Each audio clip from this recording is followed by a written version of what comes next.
Hello, and welcome to Have At Us, Reviews for Your Pleasure. I'm Nietzsche.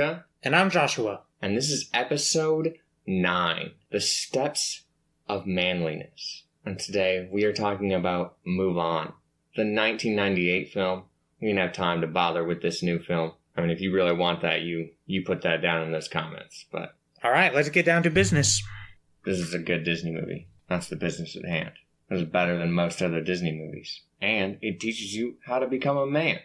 And as someone who is not exuding in manliness, is a very helpful film. Yeah, you've really struggled to become a real man. I mean, my lack of good facial hair, it really hurts it. I can teach you that. No. And the Mulan has taught me enough that I will not have a need of facial hair.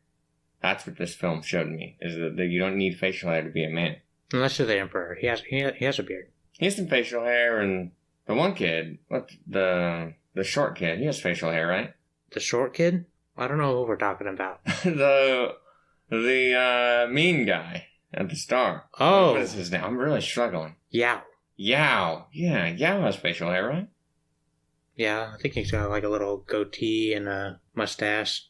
Not a whole lot. See? I mean, do you love this film? I think it's a solid film. It's a solid film. It has more problems than I generally remember when I watch it. Really? Yeah. I feel like I had a more positive impression than if I had went back to it. Interesting. Like, when I think back on it, I feel like I liked it less than I did when I watched it this time, but it's been a few years since I've watched this. What problems are there in this? There are two major problems and then one minor problem. Okay, let's start with the minor problem. The minor problem is I feel like there's a inconsistency in its timeline. Specifically, there's a couple points. Mm-hmm. One, Mulan leaves the house on horseback. Mm-hmm. As he gets to the camp, suddenly, Mushu and the cricket, they've caught up. Even though, in the scene previous that we last see them in, they're running it. They're booking it on their legs. I don't really know how they catch up so efficiently. I don't really imagine them outrunning a horse, given no indication that they have the abilities to do that kind of thing. So that's a little weird. The second instance is towards the end of the movie, after the avalanche, and you got the Huns, they're going to go to the city and whatnot. Then we're at the city, and everyone's already there. They're in this, dragon parade. They're hiding in the dragon. All this is just, it seems like it all happened in the span of, a couple hours. That seems really weird. I don't know how the information is spreading so fast between everybody. That's a little weird. There's some things about it that when I look at it, it just comes across as really fast and poorly put together. That's how wartime works. Okay? That's just how it is. No, I don't really have a problem with those issues. I was like, whatever. The information spreading is more like just something to make fun of in moment than it is anything else for me. The information's not the biggest deal. I just don't like how fast everybody's getting around. Well, the worst one is at the end, where Mulan has arrived home, and then Pretty Boy is he's on her heels. Yeah, he's... he never lost sight of this woman. He is swift. He is very swift. So, and he better be. Yeah, I mean... He is the epitome of manliness, so... Yeah. He better be swift as the coursing river. It's important. But that's my minor gripe. Mm-hmm. I have two major ones. Alright, let's hear the major problems you have. The antagonist, enemy, Shan Yu? I don't remember. Yeah. I remember the Huns. Yeah. Incredibly boring. He has no depth. He is uninteresting in every way. He shows up, I'm bad because you built a wall. Now I gotta show how strong I am. And then he fails. Wow, what a compelling guy. That just was uninteresting. Don't like him. I don't feel like his threat was compelling enough to warrant a conscription across the country to fight against him. But the conscription was to make sure that they had every able body, right? One grain of rice can tip the scale. I get it, but I'm also just this guy was not really much of anything in the end. Not to Mulan. True. But she is an honorary man, so I don't know what to tell you here. There's that. And then my final problem is that the locales, the scenes themselves and their locations were really boring and uninteresting, kind of uninspired looking. Like, visually, this film is not that interesting. I'm not saying it looks bad, and I think the movement quality is good, but the actual place is very boring. The best place is like her house. It's the most interesting place. All the flower and Yeah, like there's got a little garden and they're cool people. Like they seem like some real cool people. yeah, they're like in a manor. Like that was like a place of character, I felt like. Like, oh, we're at a camp with a bunch of tents, even though we really don't see that many people. Okay, that was kind of like, it makes sense, but it's not interesting looking. It's not fun to look at.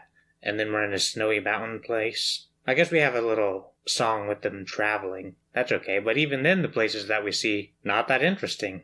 And then we got the snow mountaintop. Then we're in the capital, which also wasn't that interesting looking, really. Like, there's supposed to be this huge festival going on, like everyone's happy and partying. It wasn't that lively, really, I don't feel like. Mm-hmm. Look at you, just being the hater this round. Just don't feel like this film sucked. I hated this film. That's all I heard you say. That is exactly what I said. Yeah. I'm glad you interpreted my words for me. Well, I mean, I'm just trying to simplify it for the audience that hasn't become a man yet. Yeah, only a man would understand my words. Yeah, only a man. So, but we are here to help you along into manliness. And that starts with watching this good film. I like it a lot. I like the opening a lot. I forget that's how it opens, and I'm like, yeah. I like the little paintbrush stroke thing, and it's going together, and then he just kind of shows up. I don't have to waste any time with, like, setting up an antagonist. He's just there, and he's a bad person. I don't need anything more in a Disney film. It's got good songs all the way through.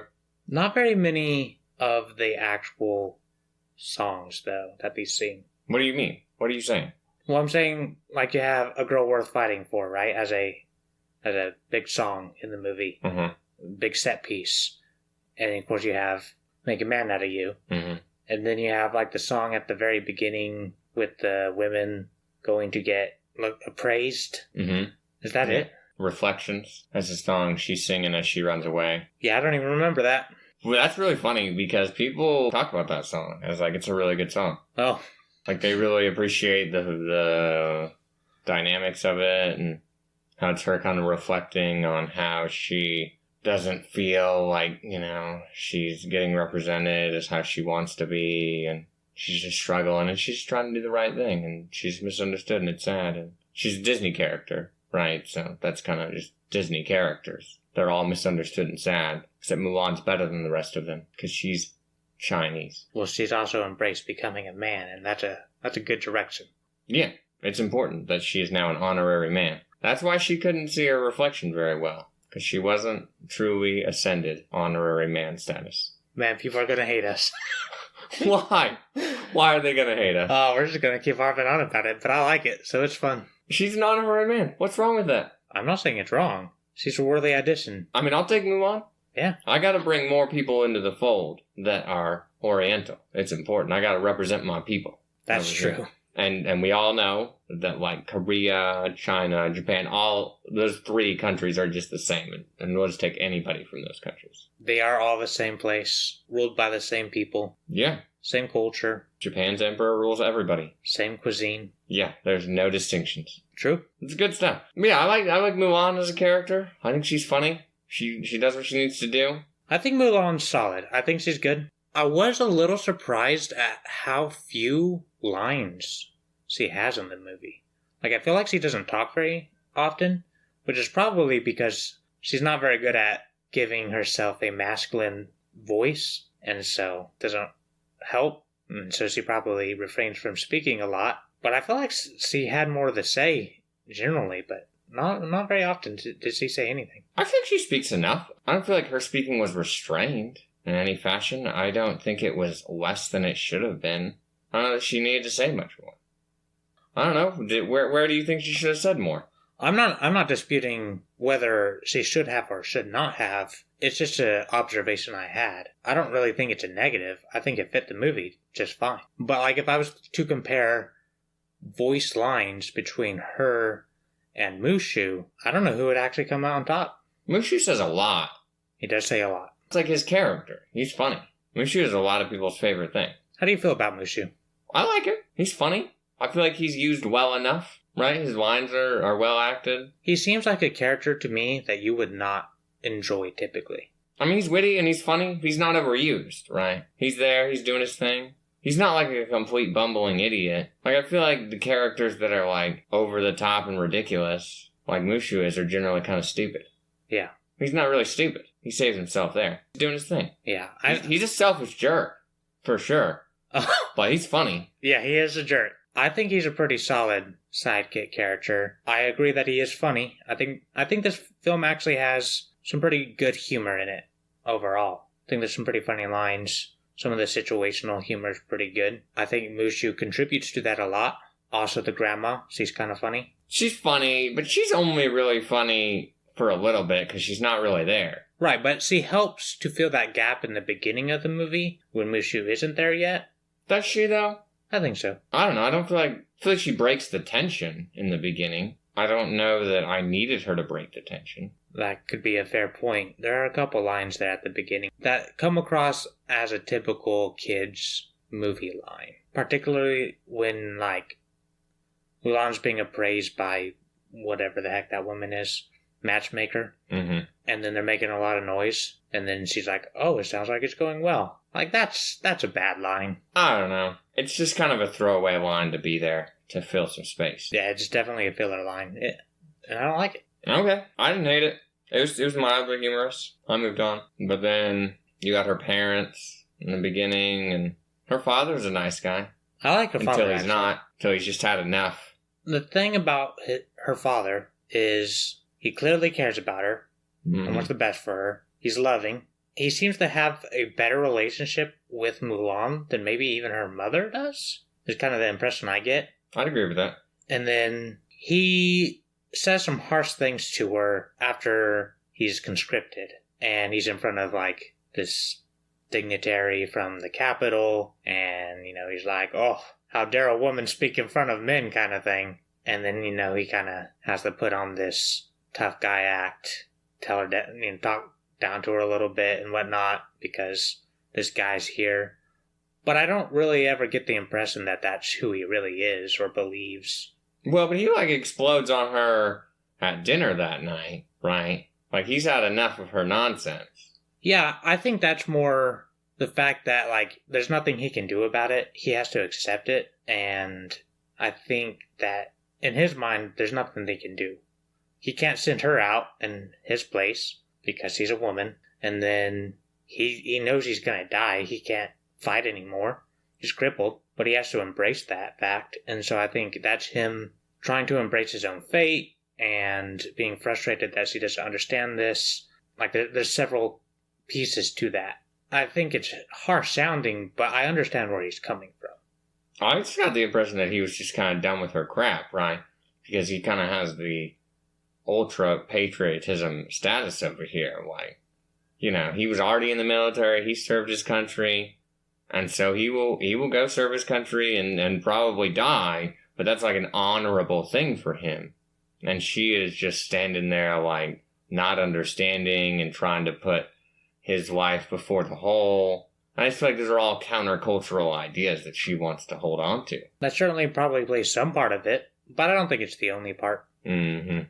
So it's Mr. like feelings over here. He's like reading into this man's feelings. Well, I like his character. I actually think he's a pretty sympathetic guy, and like he's a good father kind of figure that I like. And I don't know that we get a lot of those in Disney movies. I don't know. I feel like fathers are generally not portrayed very well. If they're even around. I mean, maybe there's a lot of absentee fathers. Okay, why you gotta be bringing that up?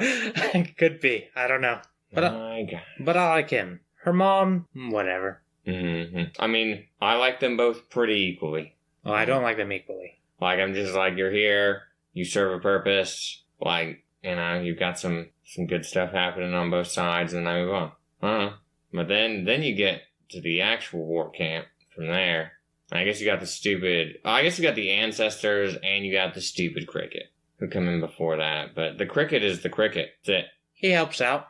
The stupid deal where the decision was, like, he, like, confesses to not being very lucky. I'm like, okay, that was really stupid. That ruins this scene a little bit. Move on.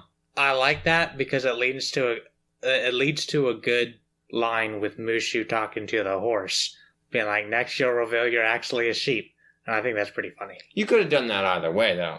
I think it only works if you encompass the other three, and then you have that fourth. If you went from 2 to the fourth, it'd be a weird jump. But because you have the 3 confessions, there's only one person left to look. One animal left to look towards. I don't know. I mean, it's really more funny because he just can't decide that this is a horse. He never calls her horse a horse. Now what? Does this horse have a name? Yeah. What's this horse's name? Khan. Khan. That sounds familiar now that you say that. It's not a good name. She needs to pick her horse names better. Maybe she didn't pick that name. She picked that name. Okay. Mulan was a whiny brat as a child, and she, threw a fit, and that's why its name is Khan. Telling you right now. Okay. Mm-hmm. Is that from the novel? Yeah, straight up. Okay. Because I definitely have never read it. But maybe I need to read it in solidarity with my Asian heritage here. You definitely should. Yeah. But the ancestor people are like, okay, you're here. I like that they're definitely a dysfunctional family kind of deal. They are that, for sure. They don't get along super well. They're definitely looking down on Mushu. And even when he does well, not super pleased. Well, at least the main cool kid. He's not pleased with anybody. He's tired of everything. Yeah, he's not pleased with anybody. I mean, he's probably had to deal with this family for thousands of years now. He's just getting kind of tired of it. I don't really understand the Stone Guardian thing. It just crumbles and then we never get back to it. It died. Is that how that works, though? Do you know that? I would like to assume the Great Stone Guardian was just taken out? By Mushu. Mushu just plotted this? He proved his strength. Oh yeah. By kicking its ear off or whatever. and then the crack goes all the way through it. Doesn't break the head, though. No. Mm-mm. No. He needed the head. Everything else. He needed the head, so he couldn't break that piece. Mm. Otherwise, how would he convince the ancestors that he was actually the Stone Dragon? They weren't convinced anyway. Nobody was convinced, okay? They knew what was up. And they just facepalmed that. They were just like, oh. That'd be really awesome, actually. Mushu. Again, buddy. Really? Why do they keep him around? To wake up the ancestors. Pay attention to the movie. No one else can do that? Nobody else can get a gong, no. Okay. I don't know. Maybe they can't touch actual objects, but the Guardians can. I don't know what they're doing. Neither do I. I mean, I feel like maybe there's some actual, historical, beliefs that are held here that are represented, but I don't know that. No idea. Zero clue about how any of that works. I don't know anything about the Chinese beliefs and weird shrine things, I guess is what that would be. That is actually what they call them. Yeah, weird shrine things. Yeah. That's how it directly translates. You're welcome for your education in Chinese. That is also a step to being a man. Learning Chinese. Like every dialect of Chinese as well. This is not now, Mandarin. Well, you're gonna have to learn Mandarin. Yeah. But this is no slouch deal where you only have to learn Mandarin. No, you need to learn every dialect of Chinese, every version of Chinese. It's important. You better be able to speak to any Chinese person in the entire world. That's a part of becoming a man. That's an easy task. I mean, I accomplished it since yesterday, so we're looking pretty good. But then you get to the camp, and you got Mushu popping up over there, and that's a pretty good scene. With the shadow? Yeah. Yeah, okay. That's pretty funny. It's funny. It's more funny because he continues to, really drive home the cow comments. And they're really funny to me. So the way he lies about it, with oh, I'm just a miniature version for travel convenience or whatever. I've forgotten that was a real line. I was like, that's pretty good. Yeah. That's not good of you to lie, buddy. But you are not a good person anyway, or dragon. You screwed yourself from the get-go. Yeah. You're just dragging your feet, couldn't do your duty, broke the stone dragon, or murdered it. Now here you are lying. He's a good guy. I mean, he feeds Mulan. Feeds her 2 eggs on top of rice porridge with 1 slice of bacon. That's a hearty breakfast. Is it, though? Is that what you want to eat for breakfast tomorrow? You gonna get up and make yourself some rice porridge? I will eat it if you make it, but I will not make it myself. I'm not Asian, so I couldn't, Oh, yeah, because you're not a real man. Yeah, I gotta let you handle it. That sounds like yours, what is his name? Chinpo? Shin Po. Yeah, he's a cool dude. Right, that's his actual name, though? I think it's Chien Po. Chienpo? I couldn't remember. Poe. His name is Poe right now. Alright. For the convenience of not murdering this name any further. But yeah, you're just Poe over here. You're just sitting there like, doesn't matter what she looks like, it just matters what she cooks like. That's you right there. That's a pretty good line. You know what his priorities are. I mean, it's pretty funny. I like that song in general, though. My favorite part, though, is when good old Ping has, his verse. And it's like, oh, what about a woman that's, smart and, says her mind? And they're all like, nah, we're good. Oh, that's funny. It's funny. The best line in that song, though, is when Yao is just mean about the consulate's mother over there. Where he's like, the only one who loves him is his mother. But they do that really well, because he's leaning in and he sings it well, like he's muttering it. Yeah. The audio quality on that is good. Yeah, that's a good song. What do you think about Li Shang? Li Shang. He's fine. He's there. He exists. Right? He serves his purpose. Paraphrasal. He's the height of manliness, so that earns him a lot of points.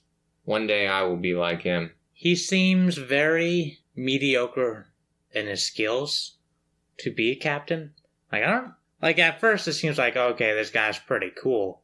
But as the movie goes on, kind of just sucks it up a lot. Does he, though? Yeah. There's not really a whole lot of, chances for him to shine, right? I mean... Like, the Huns are coming down, and then Mulan runs up there and, saves the day. Yeah. Also leads to a good line from Mushu over there, where she's like, you missed! Just 3 feet in front of you, and you missed! That's pretty good. It's pretty funny. The delivery of it is just really good. He seems, legitimately shocked. For real. We had 1 cannon left, and you wasted it. Like an idiot.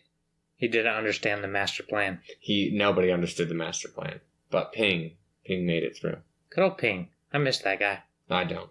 Ping is dead in an honorable sacrifice. He won't be forgotten. I'm gonna forget Ping. I gotta honor the memory of Mulan over Ping. It's important. Okay. But yeah, he's fine. The captain's fine. Ling is in there, and he's fine.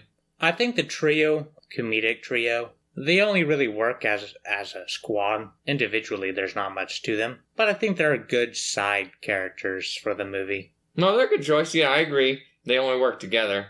They don't really work separate. Yeah. But they're decent. Ling doesn't have any, standout moments that I'm like, oh, that was really funny with him. And yeah, that's a good point. He's there. He serves his purpose with them. And he's funny with them. But, singular form, oh, that was really funny. Yeah. Honestly, there's not a lot of characters in this. No, the Emperor, I guess, is on there, right? Got the Emperor. And he's there. He does his thing. He's cool. He's a wise man.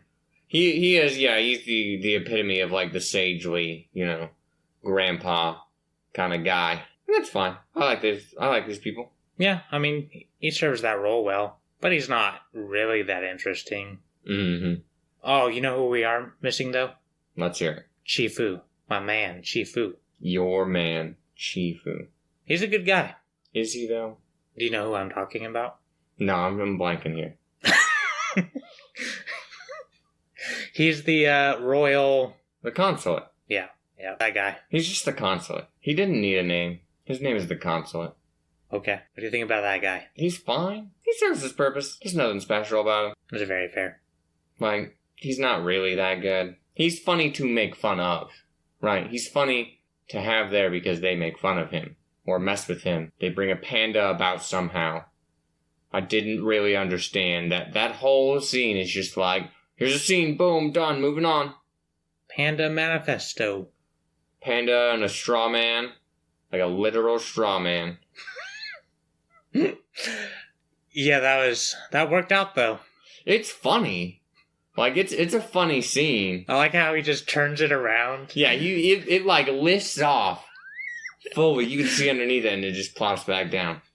That's pretty funny. I like that. Eats his slipper. Pretty bad, though. Losing your slipper. Yeah, that's After the other men already ruined his slipper. Oh, that's unfortunate. That's why you don't go bathe with a bunch of men. Yeah, I mean, who would do that? That's also another lesson in manliness right there. Bathe alone? Yeah, you bathe alone. That's how it works. Mulan was bathing alone. You set the example. You never see good old, Li Shang bathing. You wanna know why? Because he bathes alone. Like a real man. See how that works? I do. Mm-hmm. I do see. So I think we need to talk about the elephant in the room. Mm-hmm. What's that? The best song in Disney movies. I mean, it is Make a Man Out of You. I like all these songs. But that one stands above all others. It does. I agree. It's a very good song. It holds up really well. It's really catchy. It's one of those songs that you'll just kind of start singing out of the blue on a normal day. I don't generally start singing this song ever, really. Like, I think about it. It's on my, playlist of other good songs. It's literally what it's called. Because they're, just random songs that creep up and are good. It's in there. I listen to it every now and then. Right on. So, it's earned an esteemed spot. Very esteemed. I think that, as a song, it works really well in the movie as the training montage. Mm-hmm. It's entertaining, catchy, easy to understand. Like, it's sung well and clear, which I really appreciate. Well, all their voice acting and voice work is really good. Yeah. Their sound effects are serviceable. They're nothing special, but... Now, none of these people sound Asian. Look, it's fun. You don't gotta be over here, calling for cultural misappropriation or something, or they all look Asian. Is that not good enough for you? I just think it's a funny moment at the beginning of the movie where you see Shan Yu or whatever, and then he talks, and it's like, that is not an Asian guy. He is not actually a Hun. You now know what the Hun sounded like. I do. Wow, quite the historian over here you are. Yeah, I can tell you all about their empire. All about the empire. Please, enlighten us. Well, they were defeated by Mulan. That was unfortunate. That was the end of their story. That's the end of their whole story right there. Yeah. Their people just gave up and went home. That's it. Wow. That's something. That was a really short history of the Huns. They weren't around for very long. They weren't even around very long. Okay. A couple years. All right. Wow. I need someone to post some paragraphs about the Huns, or link a document for good old Josh to read over here. He needs a refresher course at the very least on the Huns. Do I? I just declared it publicly. Yes, you do. Okay, well... I'll be questioning my authority as a righteous man. I always question it. Mm-hmm. I can't stop myself. Mm-hmm. I'm sorry. Do you have any other great anecdotes on manliness over here? I mean, when it comes to being a man, you just know when you're a man. So if someone doesn't understand that they're a man yet, or an honorary man, yeah, like Mulan, yeah, then they're just not there. This is like self-actualization. Exactly. I feel like you just said exactly to say exactly. I'm not sure that you actually understood that reference, but that's fine. I do actually understand what that is. Oh, okay. All right. But yeah, so you'll just know when you get there. Anything else you want to... I got a question. Oh, okay, let's hear it. Would this movie, as it is now, in its form, currently, have been made today? Do I think that this film would be misinterpreted as an offensive deal? Yeah. I mean, I think you could find offensive things in it. I'm just not that far on the line of, what would be offensive. This doesn't have anything clear like Peter Pan, right? Where there's, the Indian people who are, beat red and, they're passing their peace pipe and they're, making, mock Indian noises. Like that, I fully understand. That's pretty offensive and that's pretty bad. Yeah, that's an egregious example. Right, but this, I don't feel like there's anything there. You could make fun of some of these things or something, but I'm I don't know, they eat a bunch of rice because they're in China. Okay? I just feel like a lot of these things are just facts. That would be fine. It's about a woman, and she comes over, and she's doing her thing. But specifically, in my mind, right? You have several lines of wow, women shouldn't talk in the presence of men, and lines like that, right? Yeah, but she rises above that, right? She does, and cultural and historically speaking, right, that would, I'm not Chinese, I wasn't there, but I imagine that's probably pretty accurate to what it was in that time. Yeah. So I think it makes sense. And I don't think it's like offensive in any way. But I do wonder if it was made today, would those lines exist? I don't know. Maybe we need to watch the other Mulan film. The new one. And maybe that'll be a good representation of if those lines still exist or something. But they're pretty radically different films from my understanding. That movie does not look good to me at all. I think it looks fine. It doesn't look great, but I think it looks fine. You don't have a Mushu in it? That's kind of sad. It looks like it's a much more serious movie. And I'm pretty okay with that, right? I don't need it to be Mulan again. I just watched Mulan. I like Mulan. I can watch that anytime I want. I don't need a live action Mulan. I don't need that to be exactly the same. Why do you need that? To be the same, but I don't feel like that movie. I mean, I've seen one trailer. I don't feel like that movie looks like it's going to captivate people the way the original did. That's fine. I don't need it to do that. But maybe we'll watch it one day. Yeah, if you guys want us to watch that, you need to put that down there in the comments, and we need the Hun history down there, or at least a brief, refresher course over here. I mean, it's only a couple of years worth, so it won't be that long. We also need to know how many of you are men or honorary men over here. It's an important one. We're going to tally that up. Those will be our real, followers over here. We know they will follow us into the depths of hell. And that's important. That is important. We need to know who the loyal, devoted followers are. True. And this is how we're going to figure it out. Anything else you need to add in there? Any other great things you want to talk about? Well, you could let your local emperor know about us. That would also be a good deal. Your emperor, the president, your prime minister, whatever you got over there, that's what we need. We need them to know. Because they got a platform, and they'll speak out on behalf of us. Because they are definitely a real man or an honorary man. True. They are definitely that. Comes with a job. Yeah. People don't get to that position without being that cool. True. Well, what are you giving this? 7.5. I'm giving this an 8 out of 10. Have at us.